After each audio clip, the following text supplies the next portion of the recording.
Welcome to the Sort of Sure podcast, where doubt looms, fear whispers, and the only way forward is through. I'm Samar Carbo, and if you've ever felt like you're just sort of sure about what you're doing, you're not alone.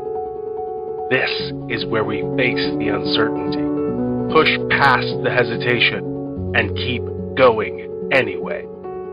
So take a breath, step in, and let's move forward together.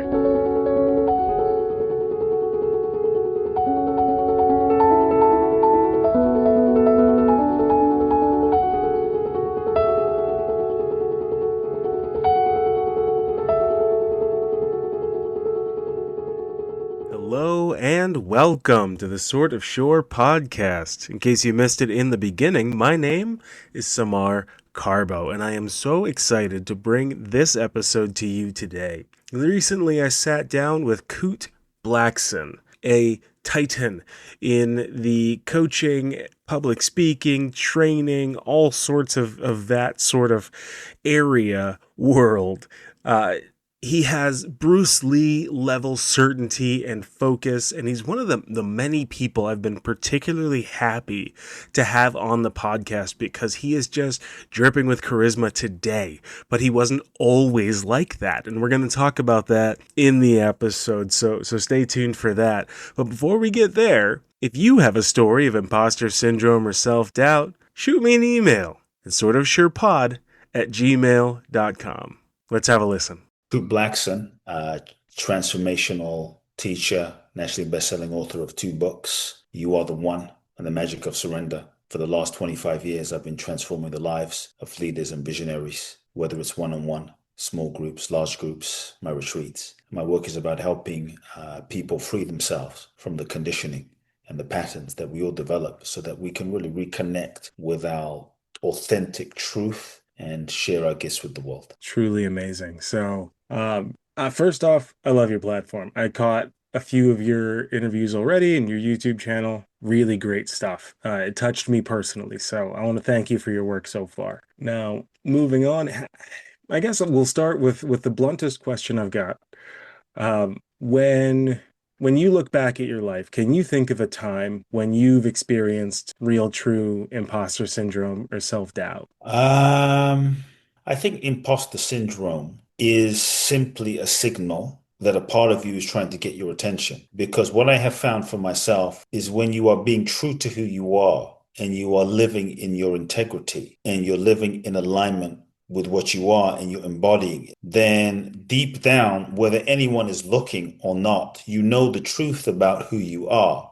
You know the truth about who you're not. When you're doing things just for public perception, for social media, for other people, then you're not being true to yourself. You're betraying yourself. I think at that point, yes, you will often feel imposter syndrome because you know that what you're portraying and what you're projecting and who you're actually being is not aligned. To me, in life, you have 2 things. You have your character and you have your reputation. Your reputation is what other people think about you. We do a podcast, 1 million people listen to it, 500,000 people listen to it, 10,000 people listen to it. However many people listen to this interview, there's going to be that many reputations, because reputation is how other people perceive you. The more we are attached to how other people perceive us, the less free we are. The more we often try to project an image, the more we cater ourselves to being loved, liked, and being who we think other people want us to be, the more we are likely to feel like we're an imposter because deep down we know we are not being true. To me, real character is who you know yourself to be when no one is looking, when no one is around, when the lights are off, in the middle of the night when you look in the mirror. Can you respect yourself because you knew you exercised, you knew how you treated your wife or your child or the food you ate. You knew not about perfection, but you knew that you were living your own truth. And I think character is true power because when you're living in alignment with who you know yourself to be, even when someone is looking or when no one is looking or when someone is looking, there's a freedom and there's a power that comes from that. That's really what it is to live in alignment, right? And so I've really done my best to live in alignment with my truth. There have been moments in my life where, like as an example, when I was 8, 9 years old, I was a fat, chubby kid, overweight, lost in everything, terrible at sports. But I went running once around the block. Then I went twice around the block. Then by the time I was 12, 13, I willed myself into running 6 miles a day, every day. And I did this till I was, 29, 30 years old. And then every day since then, I've done some kind of exercise or something. And this is not for the gram. This is not for YouTube. This is not, hey, look at me, I'm at the gym. I don't post it, but it's for me. If I have to be on a flight at 6 a.m. in the morning, I'll wake up at 2. I'll exercise, do my run, do my gym, do my what have you.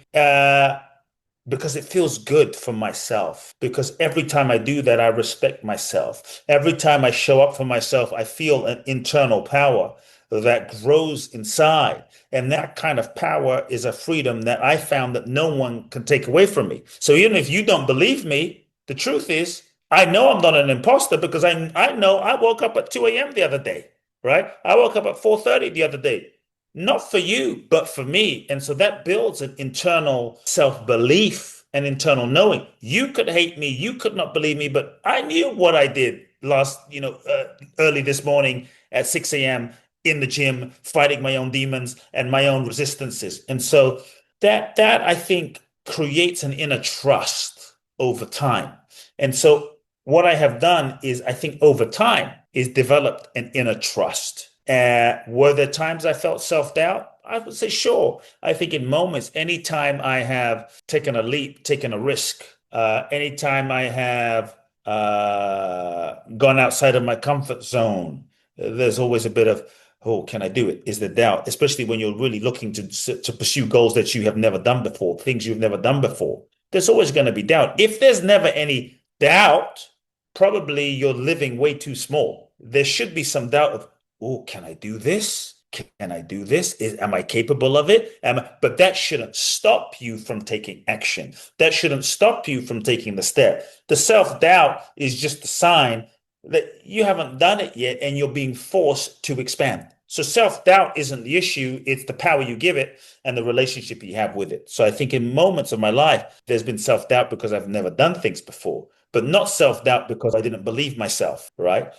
It was more because I know how I live. Not perfectly, but I know how I live and I know how I don't. So that I think gives you a deep sense of inner freedom when you live in alignment. Yes. Oh, absolutely. And proof is the number one antidote to imposter syndrome. You get the evidence that you can do it and you'll change lives other than your own. I love that. Yeah.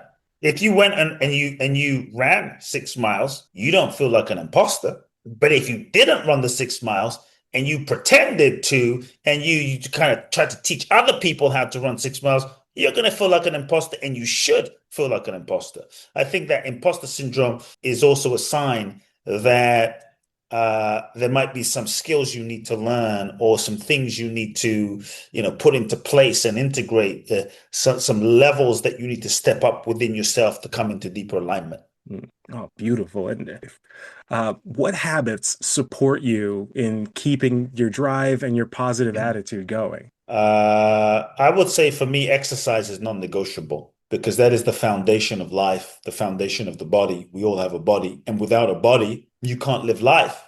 You can have a big purpose and goals and dreams, but if your body cannot generate enough energy to get you to follow through on the vision, the dream, and the intention, then it's useless, right?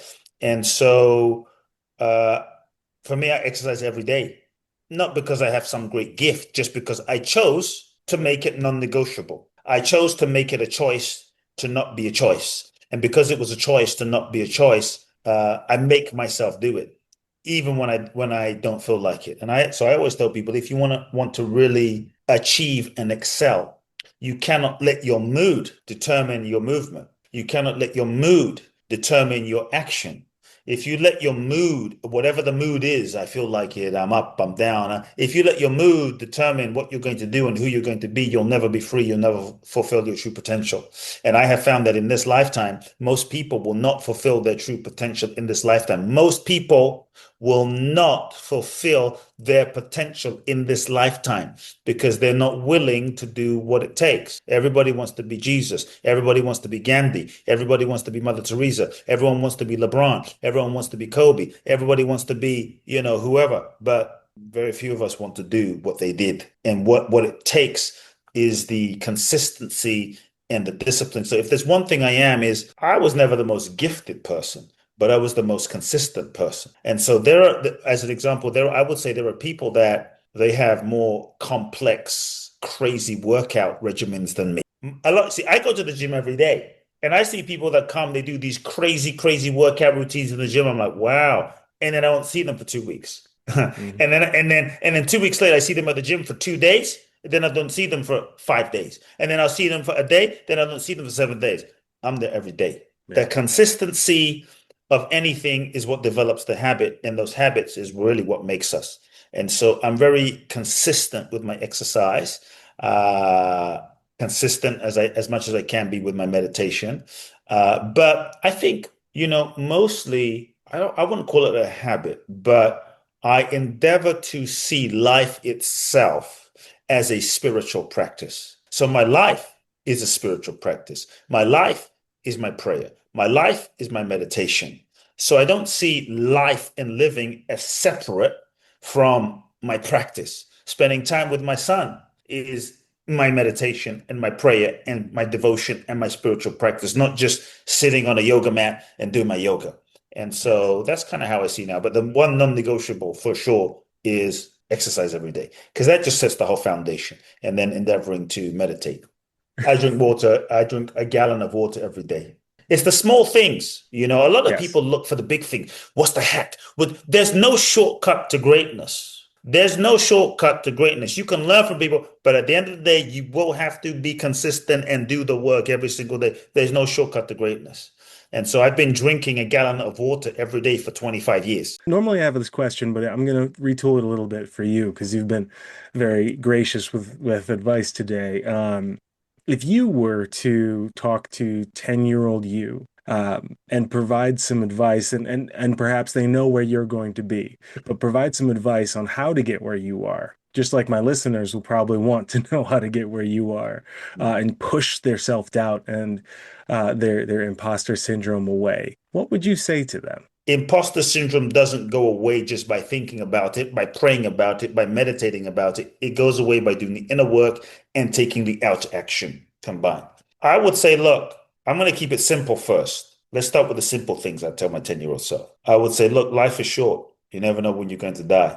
Make the most of it. And as a part of that, I would really say, make sure you really spend as much time as you can with your parents, because at some point they'll be gone. When my mother passed away in 2017, as much as I'd accomplished, as much as I'd achieved in the world, traveled, done this, done that, honestly, the only regret I realized I had in that moment was not spending more time with my mom, because I thought I had more time. I thought I had more time. We all think we have more time. And when I looked at what was truly meaningful, the meaningful things that I did with her were the highlights. And so we think we have time, but we don't. And so as simple as it sounds, obviously not everyone has the perfect parents. My parents weren't perfect, but looking back, I would say, wow, really, like, spend time with your mother, spend time with your parents, get to know them, because they'll be gone and it will be too late. And we often don't realize that until it's too late and they are gone. They're gone and we don't appreciate it. So that's one thing. I would tell the 10-year-old, find the right mentor, study with them, learn from them, because they can help accelerate your journey and accelerate your process. I will tell that 10-year-old, again, let's start with some of the basics, right? Save, invest your money wisely, and start investing early so that you can benefit from compound interest. Do not spend your money frivolously on liabilities, but instead invest in assets so that by the time you're 30 and 35, you don't have to work and your life is set up. These are often things that we don't understand when we're young. and we're just sort of, young and stupid and free. And like, oh, okay. You mean that $10,000 had I invested at 19, 21 would be 2.7 million by the time, oh, okay, that $100 a month. And so, uh, yeah, I would say invest because we live in a 3D world and money is just a tool. And you do need money to function and navigate and facilitate experiences in life, right? So that's something I would tell that 10-year-old. I would say, look, don't sweat the small stuff in life. Enjoy every moment, enjoy every moment. We spend so much time worrying about stuff that never happens. We spend so much time worrying that we never live life. Enjoy every moment.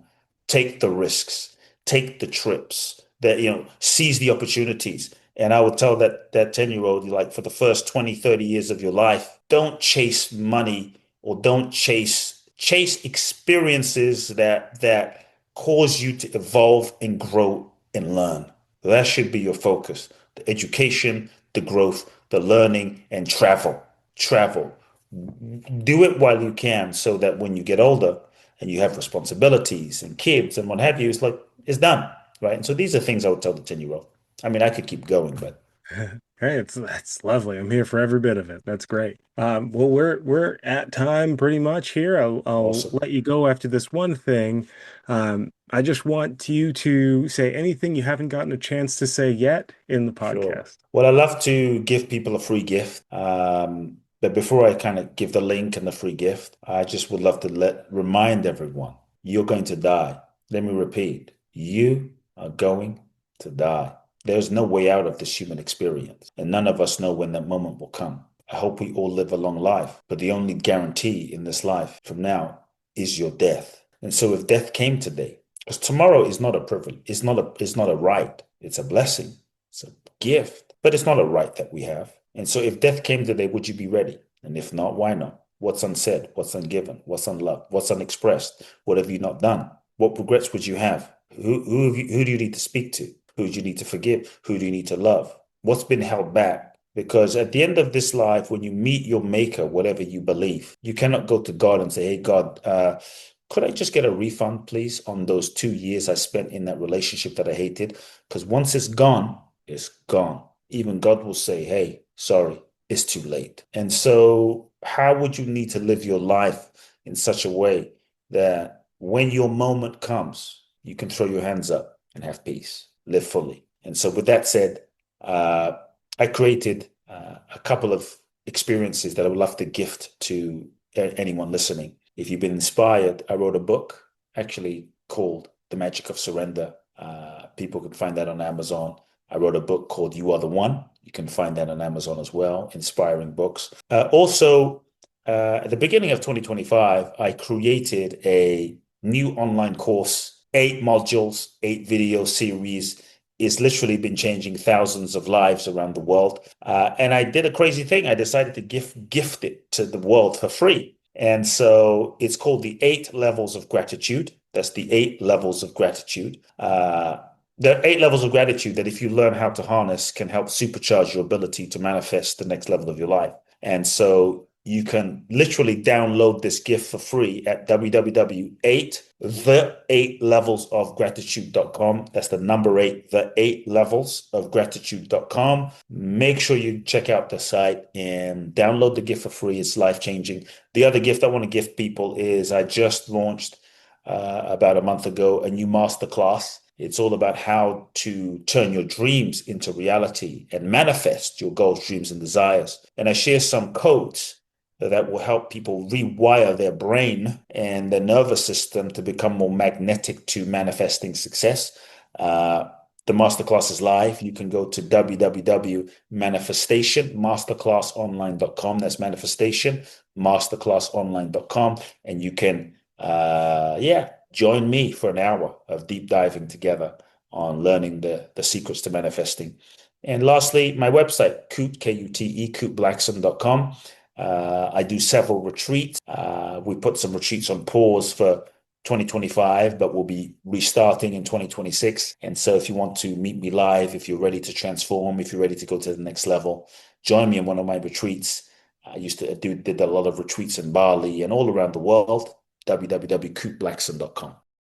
What did I tell you? Great episode. Awesome conversation. I'm so glad you got to listen in on it. I want to zoom in on one thing here. The whole podcast, he was talking about consistency and focus. But what does he say when I say talk to your 10-year-old self? Spend more time with your mom is the first thing he says. International speaker, best-selling author. He doesn't say get on that train earlier. He doesn't say get your confidence up. He says spend more time with your mom because you don't know how long you have left.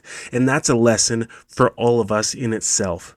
Spend more time with the people you will miss when they are gone because you don't get more time once they are gone. That is a number one factor in building confidence in ourselves, is being around people who see us for who we really are at our best. And it's not just because of that, not just because we'll become someone better or whatever. It's simply because they are our people. And the more time we spend around our people, the better we can be and the better we can make them.